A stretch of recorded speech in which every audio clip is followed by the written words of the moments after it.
I was halfway through pouring my first cup of morning coffee when the phone on the kitchen counter started ringing. Not buzzing, not chiming, but ringing that old landline sound that hardly exists anymore. I almost didn't answer. It was 2:07 a.m. The kind of hour when you already know that if the phone rings, something's wrong. But then I saw the area code. 757 Norfolk, Virginia. The same number that used to flash on the caller ID whenever my father called from base. My hand trembled. It couldn't be. He'd been gone 20 years. I picked up. Hello. For a few seconds there was only static, that low hum like the sound of a seashell pressed to your ear. Then a man's voice broke through. Rough, uncertain, but achingly familiar. "Little Star, it's me." The mug slipped from my hand and shattered on the tile floor. I couldn't breathe. My knees hit the cabinet behind me. "Who is this?" I managed to say, but the line went dead. Silence. I stared at the receiver like it was a loaded gun. My father, Commander Robert Henderson, U.S. Navy SEAL, had been declared killed in action off the coast of Norfolk in 2005. I'd stood beside the flag-draped coffin myself. I'd folded the flag with my own hands. I'd placed the white rose on top before the Marines carried it away. So who the hell had just called me? By 2:30 I was sitting at the kitchen table wrapped in my robe, the house still dark except for the soft yellow light from the stove hood. The old voicemail light blinked red. One new message. I pressed play. Static again, then the same voice. "Little Star, it's me. I just figured out who I am." Then nothing. My heart was pounding so hard I thought I might faint. I replayed it over and over, memorizing every crack in that voice, every breath. If it was a cruel prank, someone had done their research. The tone, the rhythm, even the slight rasp he'd had from too many cigars in the 90s, it was all there. I whispered Dad like a fool talking to ghosts. When dawn finally came, I drove to the cliff overlook just past Kennebunkport, the one he used to love when he was stationed here. The fog was still thick, rolling in off the Atlantic. He used to tell me the ocean keeps secrets better than people ever could. For 20 years I believed one of those secrets was my father's death. He'd been on a classified maritime test near Norfolk. Explosion fire, total loss of communication. 5 presumed dead, no bodies recovered. The Navy held a quiet ceremony. The CO handed me a folded flag, his dog tags, and a letter of honor. I'd accepted that as the truth, or at least I'd trained myself to, until now. At 9 sharp, I was outside the Bath Veterans Office, still in my coat, hair uncombed, demanding answers. The young man at the desk, barely 25, looked at me with that polite, bureaucratic patience that comes from seeing too many broken people before noon. "Ma'am, the records for 2005 SEAL operations are sealed under the Defense Secrecy Act. I'm his daughter," I said. He's calling me." That got a look. Not pity, concern. He printed a form and slid it across the counter. "If you believe you've been contacted by an active or missing service member, fill this out. We'll forward it to Norfolk Command." I wanted to scream. Instead, I took the form, filled out every blank, and walked out into the wind. That night, I called Cole Martinez, one of Dad's old teammates. Cole had retired years ago, ran a security company out of Tampa. His voice was slower now, deeper, but still carried that military steadiness. "Claire," he said, surprise thick in his tone. "Haven't heard your voice in forever. How's Maine treating you, Cole?" "I got a phone call. Yeah, from my father." There was silence on the line, then a sharp exhale. "Come again," he said. "Little Star, it's me." I could hear him shift, probably sitting up. "Claire, you sure it wasn't a wrong number, a prank? Not unless someone studied his voice for 20 years. Cole didn't laugh, didn't even breathe for a few seconds. "You might want to check something for me," he said quietly. "You still got his personnel file?" "Yes. Look at the mission report from 2005 Operation Iron Wave. I've seen it. Look closer at the sign-off, the commanding officer's name. It says, Captain D. Reynolds. Yeah, Reynolds was private contractor security, hired help, not Navy. The op got pulled into black budget after the explosion." "What are you saying?" I asked. "I'm saying your dad might have gotten caught in something off-book, something they didn't want on record." I closed my eyes. He's alive, I don't know. But if that voice came from 757, maybe he's closer than you think. That night, lying awake, I pulled out the old cedar box that held everything I'd saved his medals. His letters, the pocket knife he'd carried on every mission since Panama. I opened one of the letters dated August 2004, written in his blocky, precise handwriting. If anything ever happens to me, Little Star, promise me one thing. Don't stop asking questions. Truth has a funny way of hiding in plain sight. I'd always thought that was just a father's philosophy. Now it felt like a map. I didn't sleep at all. At sunrise, I opened my laptop, typed Norfolk Unlisted Hospital 2005 survivors, then Missing Veterans Amnesia Cases, Virginia, then SEAL Classified Explosion Survivors. And that's when I saw at a local blog post from just 3 months ago, unidentified veteran found near Jacksonville shipyard, suffering memory loss, claims he used to be somebody important. The man's build, the approximate age, the same region code. It was a lead, or maybe another heartbreak waiting to happen, but either way I knew what I had to do. I packed a bag, threw it in the trunk, and started driving south.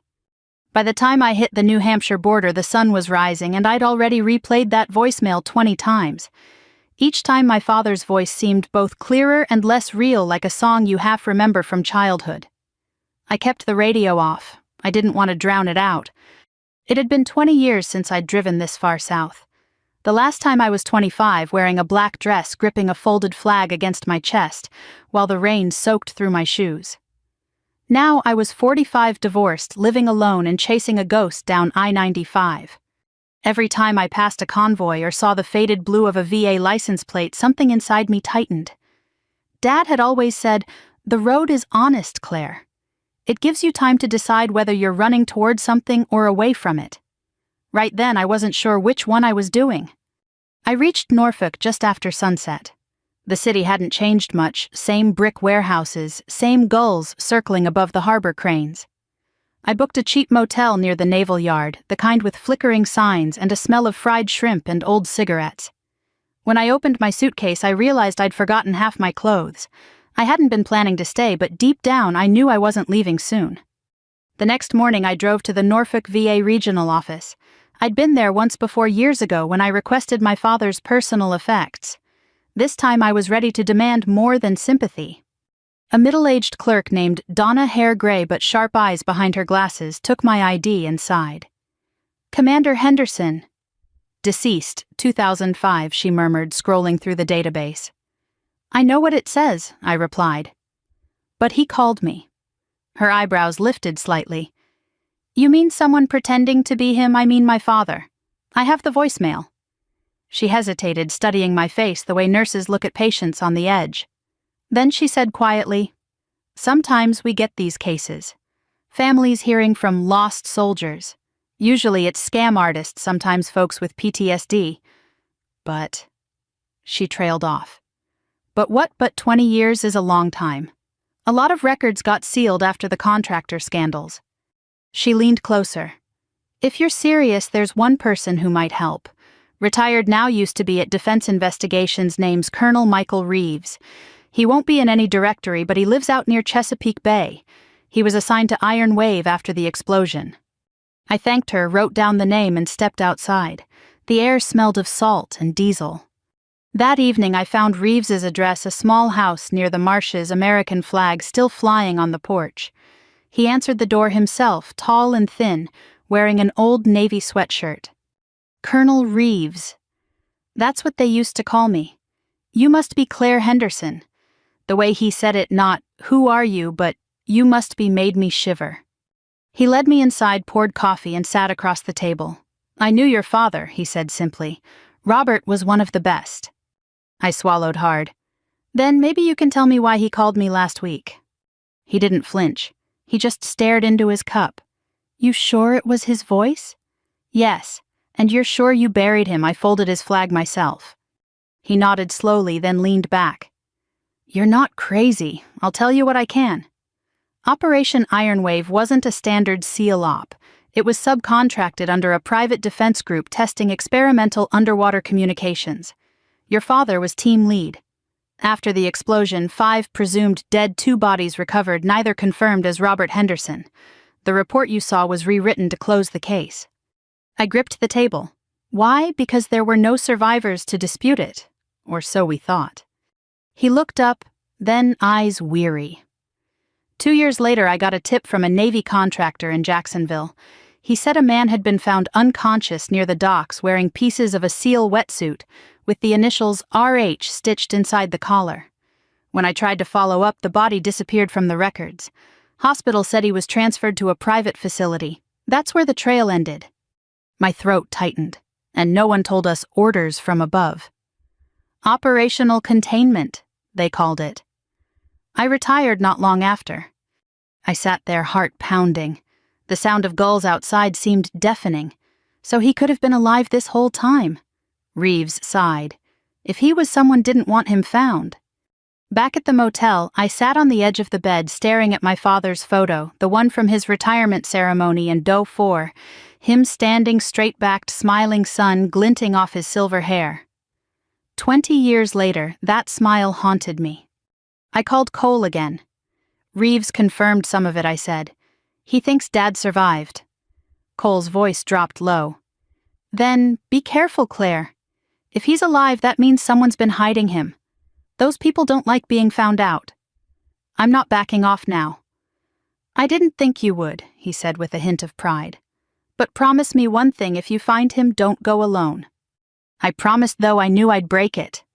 2 days later, I followed Reeves's lead to Jacksonville. The drive was long, straight, endless pines and empty gas stations. Somewhere in North Carolina, I stopped at a diner just off the highway. The waitress, maybe 60, poured coffee into a chipped mug and said, "You look like you've seen a ghost, honey." I smiled weakly, something like that.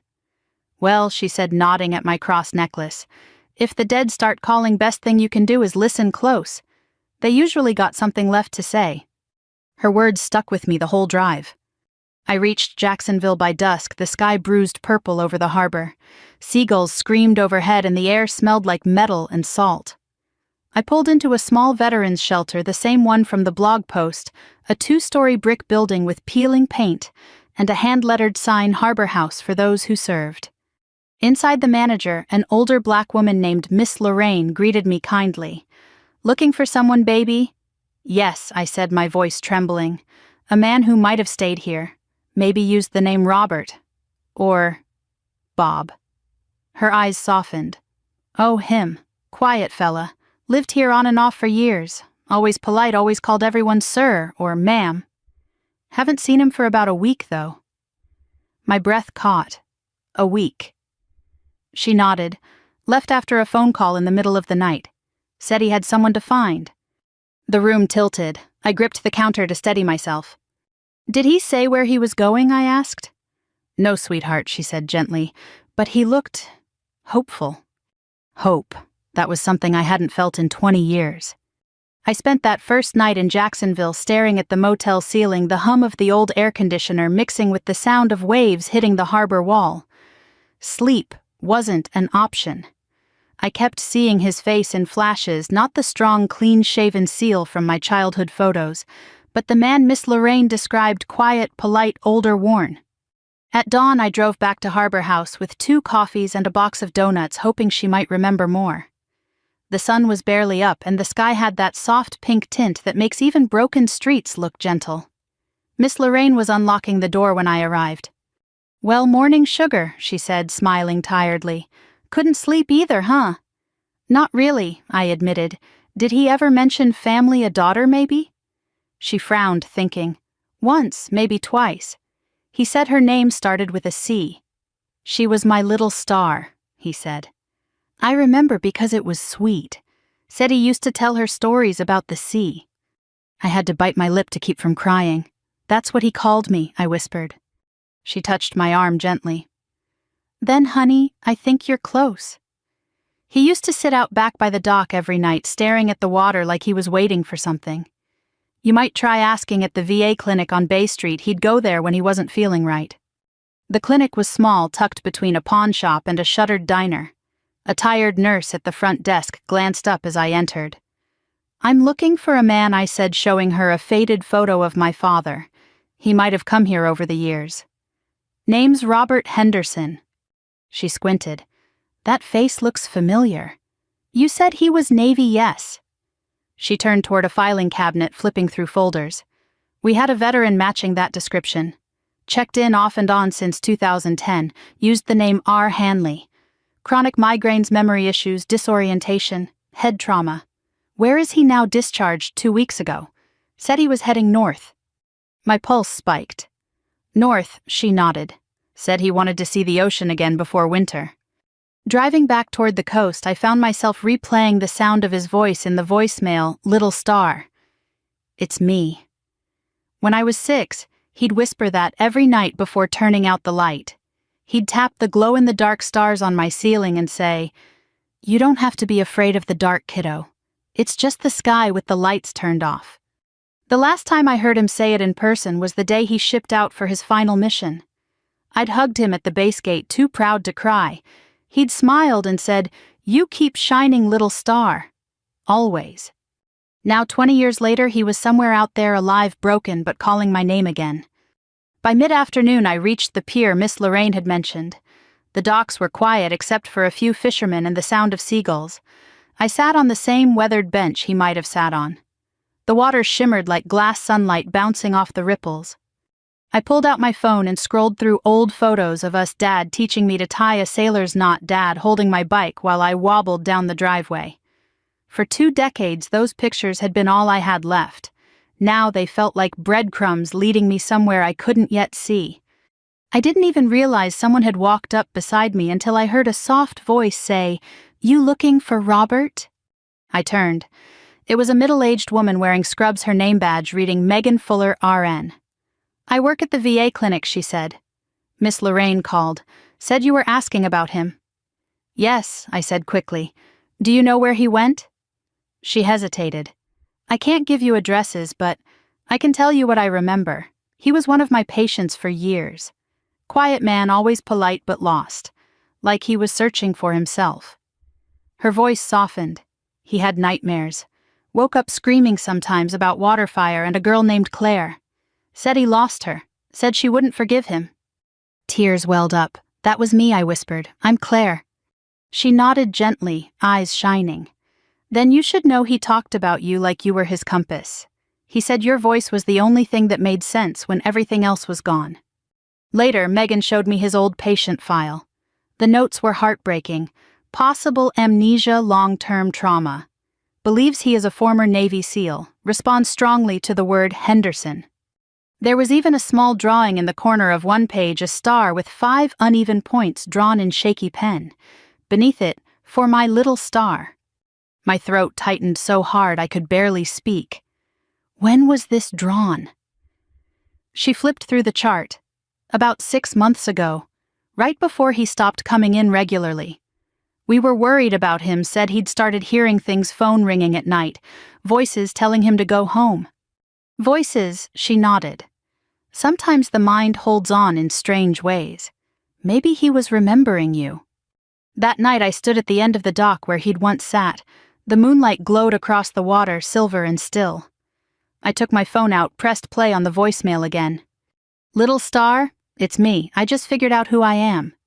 For a long moment I just stood there, the sound of waves filling the silence that followed his words. Maybe it wasn't revenge I was chasing. Maybe it was redemption for both of us.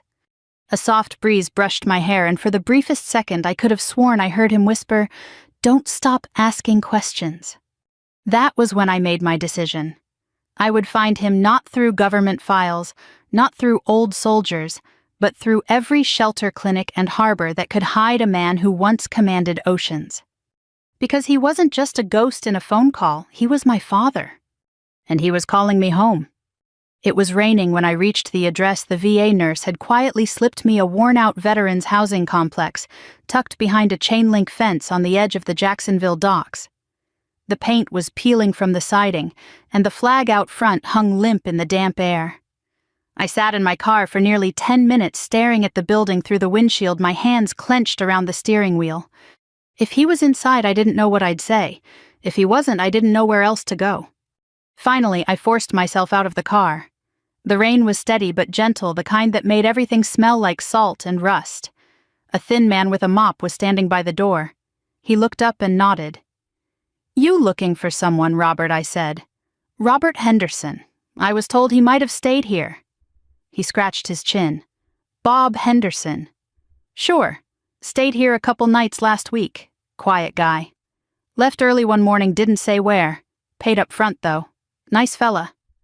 Did he leave anything? The man shook his head, then frowned as if remembering. Wait, he got a call that night.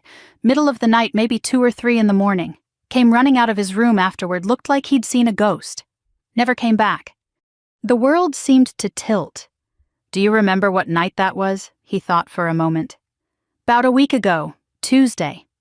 That was the same night my phone had rung. I wandered down toward the harbor, rain dripping from my coat, the sky a dull gray. The water lapped quietly against the pylons. I tried to picture him standing here, older, alone, staring out at the sea. He'd always said the ocean felt like home. You can lose your way anywhere else, little star, he'd told me once, but the sea remembers you. I took out my phone and called Cole. He was here, I said. Someone saw him. Where is he now? I don't know. You sound like you haven't slept in days. I haven't, I admitted. Cole, what if he doesn't remember me? What if he's not him anymore? Cole was quiet for a long time. Then you remind him who he was, he said finally. And if that fails you, forgive him anyway. The next morning I drove to East Bay Shelter, the last place listed in his VA records. It was a narrow 2-story building squeezed between a mechanic shop and a boarded-up cafe. Inside, a few men sat at a long table eating oatmeal from plastic bowls. The air smelled like disinfectant and wet clothes. A staff volunteer, young maybe 20, approached me. "Can I help you, ma'am? I'm looking for someone," I said. "He might go by Bob Henderson. Navy veteran." He pointed toward a room at the far end. "You might want to ask Sister Margaret. She runs the place." Sister Margaret was sitting behind a small desk sorting paperwork. She looked up with a smile when I introduced myself. "Oh yes, Mr. Henderson. He's been in and out for years. Good man, kind eyes. He left about a week ago after receiving a phone call." I swallowed hard. Did he say where he was going? Only that he finally remembered something important. Said he was heading north to find his daughter. My chest tightened. That's me. She blinked, then slowly smiled. "Then I think your prayers are being answered, dear." She opened a drawer, rummaged around, and handed me a folded sheet of paper. "He left this behind. Said if anyone came looking, I was to give it to them." My hands shook as I unfolded the paper. The handwriting was rough but familiar, my father's blocky print. "Claire, if you ever see this, it means I finally remembered who I am. I don't know what happened all those years ago. I just know I need to see you. If I don't make it, please know I never stopped loving you. You were my little star, and you always will be. Dad." The ink had bled where a raindrop or a tear had hit it. I pressed the paper against my chest, breathing hard. "Do you know where he went?" I asked again. She shook her head softly. "He mentioned a place called St. Augustine. Said there was something he needed to see there, something from before." The drive to St. Augustine was 2 hours, but it felt like 10. The rain eased to a mist as I crossed the bridge into the old town. I'd been there once with him as a child during one of his rare shore leaves. We'd watched the sun set over the fort and eaten fried shrimp from paper baskets. He'd bought me a tiny brass compass from a gift shop and said, "So you can always find your way home." I still had that compass in my glove box. I parked near the old marina and walked along the docks. My heart pounded with every step. Then about 20 yards ahead I saw him. He was sitting on a bench facing the water-gray hair tucked under a navy cap, shoulders hunched. Even from behind I knew that posture. My breath caught in my throat. "Dad." He turned slowly. The face that looked back at me wasn't the one I remembered, older, thinner, lined by years of weather and pain. But the eyes. They were his eyes. For a long moment neither of us moved. Then he whispered, "Little star." My knees nearly gave out. I stumbled forward, tears blurring my vision. "It's me," I said, my voice breaking. "It's really me." He stood uncertain, trembling. "I didn't think you'd believe me," he said, voice hoarse. "I thought I'd lost you forever." I reached for him but stopped inches away, afraid that touching him might make him vanish like a dream. Then I saw the scar on his left forearm, the one he'd gotten when I was 10, fixing the fence in our backyard. That was the proof. I threw my arms around him and sobbed. For a second he froze, then his arms came around me, strong but shaking. "I'm sorry," he whispered over and over. "I didn't mean to leave you. I didn't mean to forget." I pulled back just enough to look into his face. "You called me," I said. "That night. You said you remembered who you were." He nodded weakly. It just came back all at once, like a wave hitting me. My name, your name, everything. I thought I was losing my mind. I had to hear your voice again. I took his hand. "You found me." He smiled faintly. "No, sweetheart, you found me." We sat on that bench for hours, the rain finally lifting gulls circling overhead. He told me pieces of what he could recall, flashes of the explosion, the fire, the cold. Waking up in a hospital without a name. Years wandering from place to place, chasing a memory he couldn't grasp. When he stopped talking, we just sat quietly watching the waves. It felt like time had folded in on itself, like the 20 years between us had shrunk to nothing. For the first time in 2 decades, I wasn't chasing a ghost. I was holding my father's hand. For the next 2 days, Dad and I stayed in a small bed and breakfast near the water. The owner, an older widow named Mrs. Keene, never asked questions, just handed us the key with a smile that said she'd seen every kind of story pass through her front porch. He slept a lot that first night, more deeply than I think he had in years. I sat up in the chair by the window watching him. The lamplight made his face look both older and younger, at the same time older from the years he'd lost, younger from the peace that had finally started to settle in. When he woke up, the first thing he said was, "Do you still make blueberry pancakes?" I laughed through tears. "You remember that, just flashes," he admitted. "But I remember your mother's kitchen, and the smell of Sunday mornings." That morning I called Colonel Reeves. When he answered, I barely let him speak. "He's alive, Colonel. I found him." The line went silent. Then he said softly, "Then you need to get proof. DNA test, official chain of confirmation. Otherwise the Navy won't acknowledge it." "I don't care about the Navy," I said. "I just want the truth." "Claire," he replied, his tone tightening. "The truth is the Navy. If he was written off, someone made that happen, and someone's going to want it to stay that way." His words chilled me. I called Dr. Eleanor Price, a retired Navy medical examiner Reeves recommended. Her clinic sat on the edge of town, a low white building that looked out toward the marsh. When we arrived, Dr. Price greeted us at the door herself, a small woman with silver hair pulled back in a bun, eyes sharp behind wire-rimmed glasses. "So this is Commander Henderson," she said, extending a hand. "You've caused quite a stir, sir." Dad gave a shy smile. "Didn't mean to." "Let's find out just how alive you really are," she said, half joking. She drew DNA swabs from both of us, sealed the samples, and promised results in 48 hours. Then she sat down with us in her office, flipping through the few documents I'd brought. "Claire," she said, "your father's medical record from 2005 lists him as deceased. But look here, no autopsy, no full body report. Only a visual identification by next of kin." "That was you." "Yes," I whispered. "They showed me the body, burned or disfigured." I nodded. "Then you may have identified the wrong man." Dad rubbed his temples, eyes distant. "I remember fire, then cold, then nothing, just dark water." Dr. Price leaned forward. "That matches a hypothermic trauma pattern. It's possible you were thrown clear of the explosion, survived, but lost consciousness. The rest, the missing years, could be severe amnesia, maybe exploitation." I looked up sharply. "Exploitation," she sighed. "There have been cases. Private contractors recovering survivors and using them off the books. Cheap labor, covert testing, no paper trail. They erase identities. You live under assumed names, maybe even drugged for compliance." Dad's hands trembled. That would explain the headaches and the flashes. I reached across the table and took his hand. "You didn't forget us, Dad. Someone made you forget." 2 days later, the DNA results came back. I met Dr. Price outside the clinic. The sea wind smelled of rain. She handed me the folder. "Conclusive match," she said. 99.9% probability of immediate family. It's him." When I told him, he didn't say anything at first. He just exhaled long and shaky. Then he laughed, quiet, disbelieving. "So it's real," he murmured. I didn't dream you up. No, I said, voice trembling. You came home. That evening I called Cole again. DNA confirmed, I said. He let out a low whistle. Then you've got something big on your hands. If those contractors buried Ironwave, someone's liable for 20 years of silence. I don't want money or lawsuits.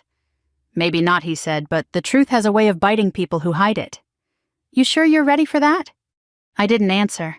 I just looked across the table at Dad, who was sitting in the corner studying his reflection in the window like he didn't quite believe the man looking back. That night he told me what he could remember, voice low and halting. I woke up in a metal room, he said. Smelled like oil and salt. There were men around me, not Navy, civilian clothes, but military haircuts. One of them said, "Don't try to talk. You're lucky to be alive." They called me Captain Rains. I tried to tell them my name wasn't Rains, but they said I was confused that I'd hit my head. They gave me pills. Every time I questioned them, they gave me more. He rubbed the side of his head, eyes dark. Sometimes I worked lifting crates cleaning. Other times I just remember walls, steel doors, a window that looked out to sea. Years blurred. Then one day I was on a dock alone. A nurse found me, said I'd been beaten. After that, nothing made sense. Just shelters, clinics, hospitals. I listened, my stomach twisting. You were stolen, I said quietly. He shook his head. I was lost. There's a difference. We sent Dr. Price's findings and the DNA results to Reeves. He called 2 days later, voice grave. Claire, your father's name appears in 2 closed investigations, one federal, one corporate. That contractor, it's still operating under a new name. They made millions off those classified ops. If he talks, they'll come knocking. I felt a spark of anger flare in my chest, then let them knock. He chuckled softly. You sound just like him. That night, Dad and I sat by the water again. The sunset bled orange across the horizon, reflecting off the calm waves. He looked tired but peaceful. Do you hate them? I asked. The people who took you, who hid you. He thought for a moment. For a long time I was too lost to hate anyone. Now, I think hate's just another way of staying trapped. What I want is the truth, so they can't do it to anyone else. I reached over and squeezed his hand. Then we'll make them tell it. He looked at me with those same gray-blue eyes I'd missed for half my life and said softly, I'm proud of you, little star. For the first time since 2005, the word proud didn't feel like something I'd have to earn. It felt like coming home. The story broke faster than either of us expected. 2 weeks after the DNA confirmation, Reeves sent the report to a trusted journalist at The Atlantic. The headline the next morning read, Navy SEAL declared dead in 2005, found alive hidden by private defense contractor. By noon, my phone was vibrating non-stop calls from reporters, veterans groups, even old family friends I hadn't heard from in decades. I tried to shield Dad from the chaos, but he heard the news anyway. When he saw the article on my laptop, he didn't speak for a long time.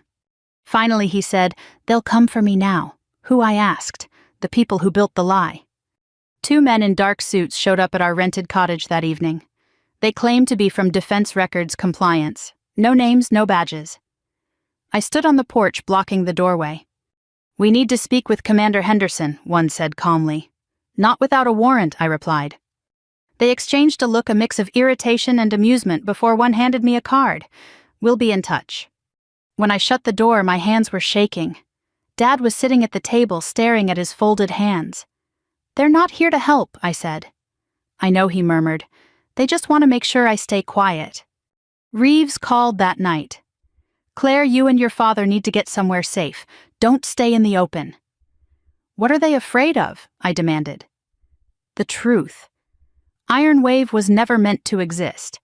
There were chemical tests, off-the-books operations, and money flowing into accounts that Congress never approved. Your father wasn't supposed to survive because surviving meant remembering. I looked over at Dad, who was staring at the compass I'd kept all these years. He remembers enough, I said. Then get him to D.C., Reeves said. There's a hearing next week. I'll get your names on the list. The drive north felt endless. Every few hours I glanced in the rearview mirror, half expecting a black SUV to appear. Dad barely spoke, though. Sometimes I'd catch him looking out the window with that quiet determination I'd only ever seen before missions. I used to think revenge was justice, he said finally. But justice has to mean more than payback. It has to mean truth. I nodded. Then let's tell it. The federal building in D.C. was colder than I remembered: marble floors, polished silence, and the faint echo of footsteps. Reeves met us at the entrance, gray-haired and limping slightly. When he saw Dad, he froze, then smiled like a soldier greeting a fallen comrade. "I'll be damned," he whispered. "You really did come back." They clasped hands, two men who had buried too many ghosts. The hearing itself was closed door. Only a handful of Senators Reeves and a lawyer from the Defense Oversight Committee were present. Dad sat straight-backed, wearing the old navy blazer I'd pressed that morning. I sat behind him, every muscle tight. When the first question came, "Commander Henderson, where have you been for the past 20 years?" the room went silent. He took a deep breath and began to speak. He told them everything: the explosion, the rescue, the false name, the years of captivity and labor. He described waking in strange facilities, performing menial work for companies he didn't understand, guarded by men who called him Captain Rains. He talked about losing his name, his memory, and eventually his will to question. By the time he finished, even the lawyer's pen had stopped moving. After the testimony, one of the senators leaned forward. "Commander, what do you want us to do?" Dad paused. "I don't want vengeance," he said quietly. "I want accountability. For the men who were lost, for the families who never got the truth, and for every soldier who came home in body but not in mind." His voice broke slightly, "And I want my daughter to stop living with ghosts." I couldn't hold back the tears anymore. That night back at the hotel, he seemed lighter, like a man who had finally laid down a weight he'd carried too long. We sat on the balcony watching the lights of the city blink against the river. "I thought I'd never see you again," I said softly. He smiled. "You did what I asked, didn't you? You kept asking questions." "Even when it hurt," I said. He nodded. "That's what courage looks like. Not the kind they teach in training, but the kind that lives quietly in daughters who won't stop searching." He looked at the stars, the same ones we used to name when I was a child. "You know," he said, "for 20 years I thought the sky had forgotten me. Turns out it was just waiting for me to remember." I took his hand and squeezed it. "You came home, Dad. That's all that matters." He smiled faintly. "No, sweetheart, you brought me home." 2 weeks later, the hearings led to an official investigation. The contractors were subpoenaed, records unsealed. The Navy issued a statement acknowledging the extraordinary case of Commander Robert Henderson, though they never said the word cover-up. It didn't matter. The truth was finally out. Dad declined interviews. Instead, he bought a small boat, nothing fancy, just enough to take out on calm mornings. Sometimes he let veterans from the local clinic come with him, men who were also learning to live again. He'd stand at the helm, face to the wind, and say, "The sea remembers." As for me, I started writing. Not a memoir, not exactly. Just the story of a man who died once and lived twice, and of a daughter who refused to stop listening when the phone rang in the dark. Because sometimes the dead aren't asking for vengeance. They're asking to be seen. They're asking to come home. The morning the investigation closed, I woke to the sound of waves. Dad was already on the porch, staring out toward the water with a mug of coffee in his hands. The light caught his face, older, scarred, but peaceful. For the first time in 20 years, he looked like himself. "They cleared your name," I said, stepping beside him. "The report's public now. Full acknowledgement, no redactions." He smiled faintly. "About time." Then after a long pause he added, "But it won't bring back the men who didn't make it." I didn't have an answer for that. Some truths don't heal, they just stop festering. Later that week we went back to Maine. The house had sat empty since Mom passed, but I kept it clean like she might walk in any day. The first thing he did when he stepped through the door was touch the picture frame on the mantel, the one of all three of us at the harbor, taken in 1998. "She'd be furious I let my hair go gray," he said softly. "She'd just be glad you came home," I replied. He smiled at that, eyes glistening, maybe. The weeks that followed were slow, ordinary, and beautiful. We fixed the squeaky porch steps together. He learned to cook again badly. Every Sunday he insisted on making blueberry pancakes, even though half of them burned. Sometimes he'd sit outside at dusk, staring at the stars, tracing the constellations with his finger. I'd join him and he'd say, "You see that one? That's Cassiopeia, my favorite." It's mine too, I'd say, because it's the little star. He'd laugh quietly, the sound like an old song I'd almost forgotten. The following spring, a letter arrived, official Navy stationery. It was from the Secretary of Defense offering a reinstatement ceremony and a Medal of Honor for unwavering service and endurance beyond the line of duty. He read it, folded it neatly, and set it aside. "I don't need a medal," he said. "I already got mine." He nodded toward me. That was the first time I cried that month. But the nightmares didn't stop overnight. Some nights I'd wake to find him sitting on the edge of the bed, breathing hard, drenched in sweat. I'd sit beside him, waiting until the tremors eased. "I keep hearing the explosion," he'd say, "the water rushing in. I keep wondering why I lived when they didn't." "Because you had more to do," I'd whisper. "Because you had to come back." He'd nod, though I could see in his eyes he wasn't sure he deserved it. Survivors never do. When summer came, we held a small memorial at the harbor, not for him but for his team. Reeves flew up from Virginia, and even Cole made the trip, limping up the pier with a grin. They stood shoulder to shoulder, veterans saluting ghosts. Dad threw a single white rose into the water. "For the ones who didn't come home," he said. Then he turned to me and added, "And for the ones who waited." The tide carried the rose out to sea until it vanished under the glittering sunlight. After everyone left, we stayed behind, sitting on the dock long after sunset. The air was cool, the sky scattered with stars. He reached into his pocket and handed me the old brass compass he'd bought me in St. Augustine all those years ago. The metal was tarnished, the needle still trembling slightly. "Still works?" I asked. He smiled. "Always did. You just needed to open it." We sat in silence for a while, listening to the waves lap against the pylons. Then he said something I'll never forget. "You know, I used to think dying was the hardest thing that could happen to a man. Turns out it's coming back that really tests you. But sometimes coming back isn't about you, it's about giving the people you love one more chance to heal." I looked at him, my father, my ghost, my miracle, and I finally understood. This story was never about revenge. It was about forgiveness, about finding peace in the ruins of what once was, about remembering that love, even after decades of silence, can still find its way home. Now, every morning he walks down to the dock with his coffee, salutes the horizon, and whispers something to the sea. I never ask what. I think it's between him and the waves.